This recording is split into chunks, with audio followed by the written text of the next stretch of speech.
Students, चलिए अब देखते हैं क्लास 6 का practice set 16। So practice set 16 में जो है वो हमें सीखना है मल्टीप्लिकेशन। ठीक है। सो यहाँ पर देखिए आपको कुछ एग्जांपल्स के तौर पर देकर रखा है मल्टीप्लिकेशन। जैसे क्या दिया है, 317 को अगर मल्टीप्लाई करते हैं 45 से तो हमारा आंसर आता है 14,265। ठीक है। सो बोल रहा है 3.17 को अगर मल्टीप्लाई करेंगे 4.5 से तो क्या आएगा। सो देखिए यहाँ पर 317 है और यहाँ पर भी 45 है, यहाँ पर भी 317 और 45, तो मल्टीप्लाई करने पे तो यही आएगा, लेकिन बात है पॉइंट कहाँ पर लगाएंगे हम, वो हमें देखना है। तो सबसे पहले तो आंसर तो इसका यही आएगा। ठीक है। सो यहाँ पर आंसर लिखेंगे हम 3.17 इंटू 4.5। अब इन दोनों को मल्टीप्लाई करेंगे तो आएगा 14265, लेकिन अब इसमें पॉइंट आएगा क्योंकि इसमें पॉइंट है और इसमें पॉइंट नहीं था इसलिए इसमें पॉइंट नहीं आएगा। तो यहाँ पर देखिए 1 डिजिट के बाद पॉइंट है, यहाँ पर देखिए 2 डिजिट के बाद पॉइंट है, तो 1 और 2 टोटल कितने डिजिट हो गए 3। सो 3 डिजिट के बाद पॉइंट है तो यहाँ पर भी 3 डिजिट के बाद पॉइंट लगेगा, तो 3 डिजिट मतलब 5, 6 और 2। सो यहाँ पर आ जाएगा पॉइंट। तो यहाँ पर आपका आंसर है 14,265, यहाँ पर आपका आंसर होगा 14.265। ठीक है। उसी तरह से इसे भी करेंगे। देखिए यहाँ पर 503 को मल्टीप्लाई किया जाता है 217 से तो क्या आता है 1,09,151। सो यहाँ पर भी देखिए 503 है और यहाँ पर भी 217 ही है, बस पॉइंट है। सो पॉइंट गिनेंगे हम 1 2 3 4, तो 4 डिजिट के बाद पॉइंट लगा देंगे। तो देखिए इसका आंसर किस तरह से लिखेंगे 5.03 इंटू 2.17। ठीक है। इसका आंसर क्या आया है 109151। ठीक है। सो 1 2 3 4, 4 डिजिट के बाद डेसिमल है तो 1 2 3 4, तो यहाँ पर लगा देंगे डेसिमल, तो आपका आंसर क्या आ जाएगा 10.9151। ठीक है। सो इस तरह से आपको क्वेश्चन नंबर फर्स्ट और सेकंड करना था। चलिए अब देखते हैं question number third. Question number third. सो क्वेश्चन नंबर थर्ड में हमें क्या दिया है मल्टीप्लाई। सो यहाँ पर देखिए 2.7 को मल्टीप्लाई करना है 1.4 से। सो हम इसे मल्टीप्लाई जैसे करते हैं, आपको मल्टीप्लाई करना आता होगा तो वैसे ही हम करेंगे। तो यहाँ पर क्या लिखेंगे 2.7 को मल्टीप्लाई करना है 1.4 से। सो यहाँ पर मल्टीप्लाई का साइन, अब 4 को मल्टीप्लाई कीजिए 7 और 2 के साथ में, फिर 1 को मल्टीप्लाई कीजिए 7 और 2 के साथ में, फिर दोनों के आंसर को क्या कीजिए प्लस कर दीजिए। सो करिए 4 7 जा 28। सो यहाँ पर आ जाएगा 8, कैरी आएगा 2, 4 2 जा 8, 8 और 2 10, फिर यहाँ से एक हम छोड़ देते हैं, फिर 1 7 जा 7, 1 2 जा 2। ठीक है। अब इसे प्लस कर दीजिए तो क्या आ जाएगा 8 7 और 2 और 1 3। सो देखिए अब यहाँ पर डिजिट्स है तो यहाँ पर आंसर भी डिजिट्स में आएगा, मतलब पॉइंट्स में आएगा। तो यहाँ पर देखिए 1 डिजिट और ये 1 डिजिट, तो 1 और 1 2 डिजिट के बाद डेसिमल है, तो यहाँ पर भी क्या आएगा 2 डिजिट के बाद डेसिमल, मतलब 8 और 7 के पहले डेसिमल, तो ये होगा आपका आंसर 3.7। इसी तरह से क्वेश्चन नंबर सेकंड भी करना है। चलिए कर लेते हैं। 6.17 को मल्टीप्लाई करना है 3.9 से। सो 9 का मल्टीप्लाई करेंगे पहले इन तीनों डिजिट के साथ, फिर 3 का मल्टीप्लाई करेंगे इन तीनों डिजिट के साथ। सो 9 7 जा 63, कैरी 6, 9 1 जा 9 और 6 15, कैरी 1, 9 6 जा 54 और 1 55। अब यहाँ से एक छोड़ देंगे, 3 7 जा 21। सो यहाँ पे 1 कैरी 2, 3 1 जा 3 और 2 5, नाउ 3 6 जा 18। अब इन सबको कीजिए प्लस। सो 3 5 और 1 6, 5 और 5 10, कैरी 1। सो 8 और 1 9, 9 और 5 14, कैरी 1, सो 2। सो क्या है आपका आंसर 24063। तो अब यहाँ पर डेसिमल लगाना है, तो देखिए यहाँ पर 1 डिजिट के बाद डेसिमल है, यहाँ पर 2 डिजिट। सो 2 और 1 3 डिजिट के बाद डेसिमल है, तो यहाँ पर 3 डिजिट के बाद पॉइंट आएगा। सो कहाँ पर आ जाएगा पीछे से 3 डिजिट, तो 360, यहाँ पर आ जाएगा पॉइंट। सो आपका आंसर हो जाएगा 24.063। ठीक है। अब चलिए देखते हैं क्वेश्चन नंबर थर्ड। सो क्वेश्चन नंबर थर्ड में क्या दिया है 0.57 को मल्टीप्लाई करना है 2 से। सो सबसे पहले 2 से मल्टीप्लाई कीजिए 0.57 को। सो 2 7 जा 14, कैरी 1, 5 2 जा 10 और 1 11, कैरी 1, 2 1 जा 2 और 1 1। ठीक है। सो आपका आंसर क्या आ गया 114। 2 डिजिट के बाद डेसिमल लगाना है, तो 4 और 1 के पहले डेसिमल आ जाएगा, तो क्या आ जाएगा 1.14।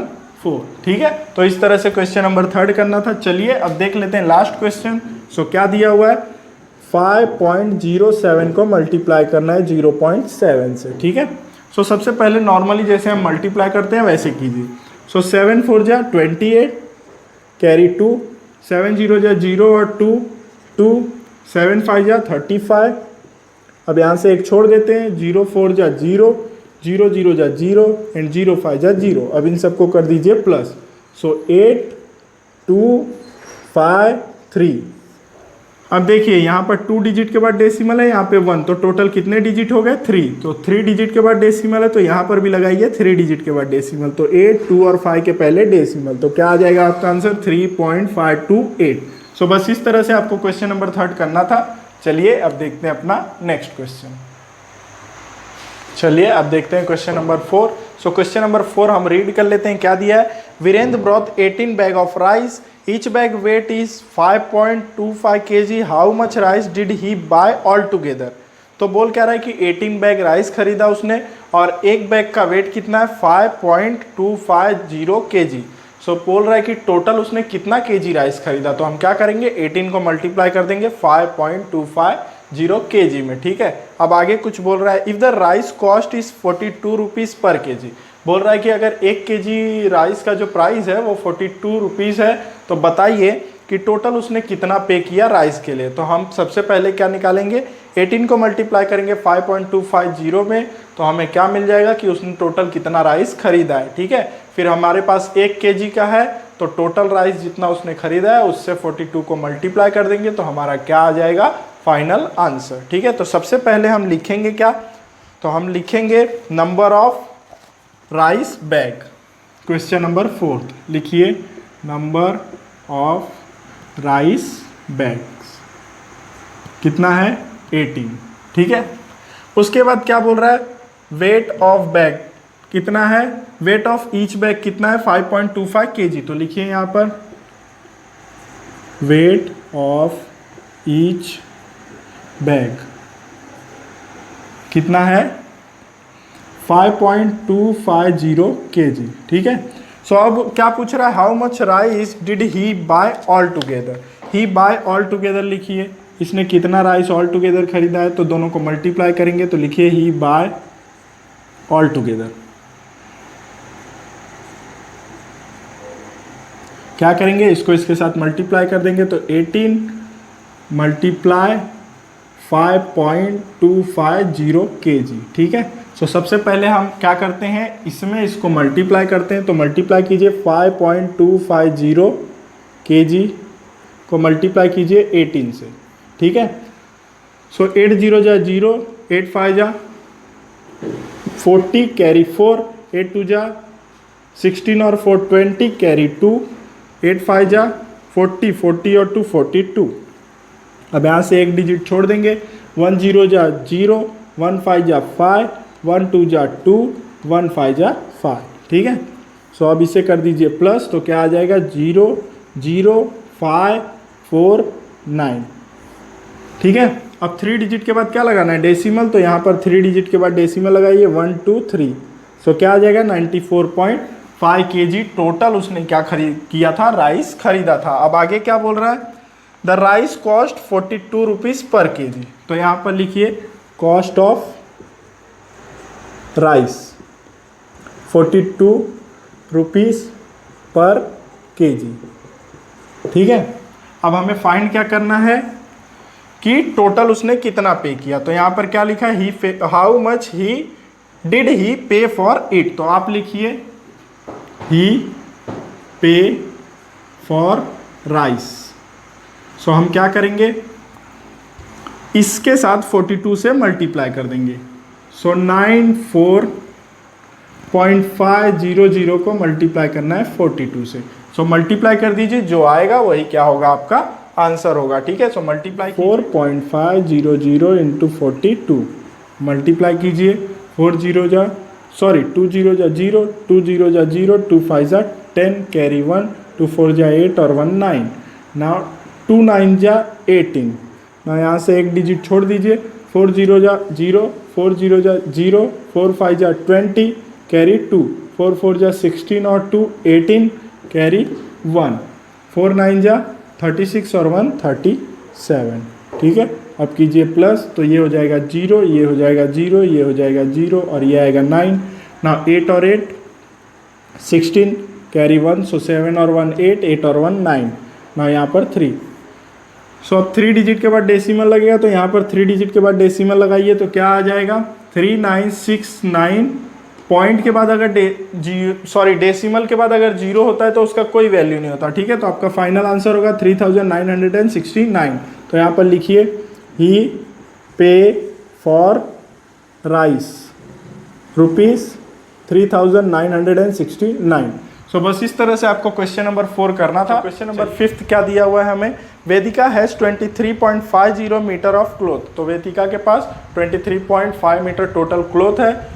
आगे क्या बोल रहा है, she used it to make a 5 curtain of equal size. तो वो 5 कर्टेन बनाती है उसी कपड़े से इक्वल साइज में। ठीक है, आगे क्या बोल रहा है, एक कर्टेन के लिए कितना कपड़ा लगता है 4 metre and 25 centimetre, means 4.25 metre cloth लगता है एक कर्टेन के लिए। तो बोल रहा है कि how much cloth is left over, तो कितना कपड़ा उसके पास बचा, तो ये हमें पूछ रहा है। तो हम क्या करेंगे, एक कपड़े का हमें दिया है कितना लगता है, तो हम 5 से मल्टीप्लाई कर लेंगे तो हमें मिल जाएगा 5 कपड़े के लिए कितना क्लोथ लगता है। फिर हमें पूछ रहा है कितना बच रहा है, तो टोटल में से जो कपड़ा लगा हुआ है उसे हम माइनस कर देंगे तो हमारा क्या आ जाएगा, लेफ्ट क्लोथ आ जाएगा। ठीक है, सो चलिए स्टार्ट करते हैं। सबसे पहले हम क्या लिखेंगे, total cloth in total cloth, लिखिए टोटल क्लोथ कितना है, question number 5। So total cloth कितना दिया हुआ है हमें 23.50 मीटर। ठीक है, अब आगे क्या बोल रहा है कि कर्टेन दे रहा है इक्वल साइज का, तो यहां पर लिखिए नंबर ऑफ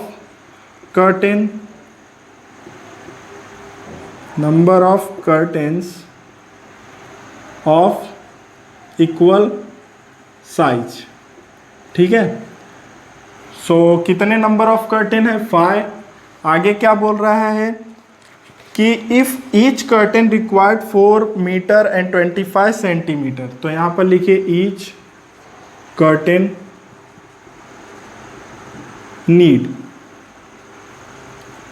नीडेड लिखिए, नीडेड कितना है 4 metre and 25 centimetre, 4 metre and 25 centimetre. तो आप इसको क्या लिख सकते हैं 4.25 मीटर। ठीक है, इसे कैसे कन्वर्ट करेंगे ये हमने प्रीवियस लेक्चर्स में सीखा था, तो यहाँ पर इसे कन्वर्ट नहीं करना है, आप यहाँ पर डायरेक्टली लिख सकते हैं। ठीक है, सो अब हम क्या करेंगे, हमें क्या पूछ रहा है कि हमें पहले क्या निकालना पड़ेगा कि टोटल क्लोथ कितना लगा है कर्टेन बनाने में। ठीक है, सो लिखिए यहाँ पर टोटल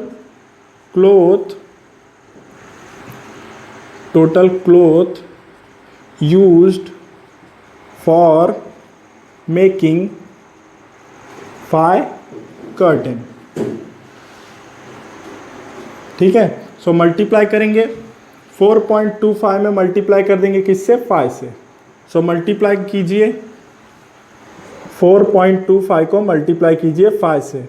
सो क्या आ जाएगा 5 5 जा 25 कैरी 2, 5 2 जा 10 और 2 12 कैरी 1, 5 4 जा 20 और 1 21। सो 2 डिजिट के बाद डेसिमल, तो यहाँ भी 2 डिजिट के बाद डेसिमल लगाइए। तो 5 कर्टेन बनाने में उसे कितना लगा है 21.25 मीटर क्लोथ लगा है। तो यहाँ पर लिखिए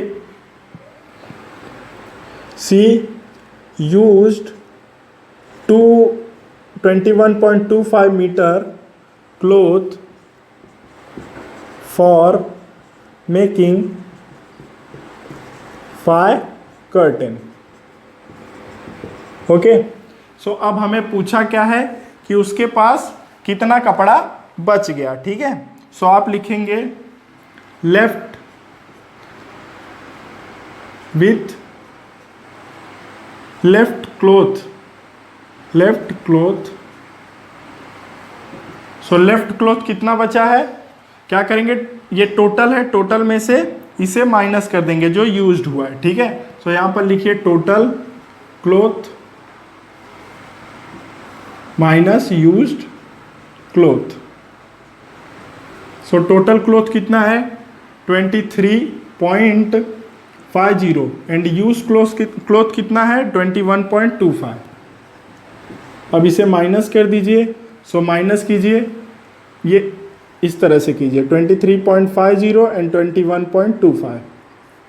सो 10, ये इसको कैरी बोरो देगा तो इसके पास 10 हो जाएगा, इसके पास 4 हो जाएगा, ठीक है। सो 10 माइनस 5 आ जाएगा 5, 4 माइनस 2 आ जाएगा 2, यहाँ पर पॉइंट है तो पॉइंट आ जाएगा, ठीक है। नाउ 3 माइनस 1 आ जाएगा 2 और 2 माइनस 2 0, तो आपका आंसर क्या आएगा 2.25।